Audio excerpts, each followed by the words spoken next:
Argentinian media outlets now identifying one of the deceased victims as 7-year-old Mila Yankelevich, the youngest daughter of a family well known in Argentina's entertainment industry.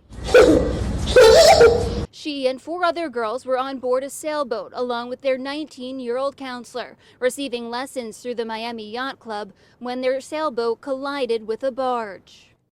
Coast Guard, Miami Beach, and FWC were notified, and they are all responding.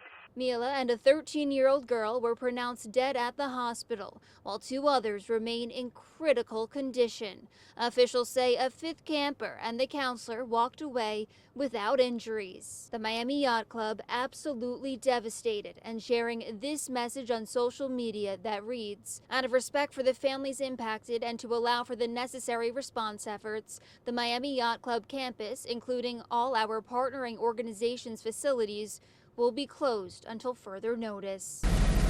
The U.S. Coast Guard back at the barge Tuesday as questions now emerge over who was at fault.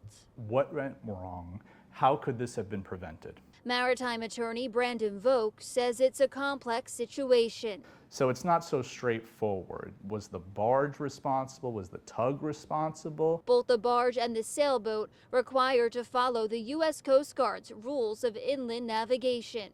A power-driven vessel must yield the right-of-way to a sailboat, naturally, because a sailboat doesn't really have any means of propulsion. Furthermore, he says the barge bears the responsibility of identifying risks. There's a risk of an imminent collision. They have to sound their horn 5 short blasts.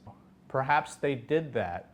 But if you have a sailboat that's kind of adrift, what are they supposed to do? Vogt also raising questions over how one counselor was responsible for 5 children. If you have one woman who's watching 5 minors, trying to teach them the ropes of sailing, she not only has to watch the kids, she also has to be in control of that vessel. How can one woman do all of that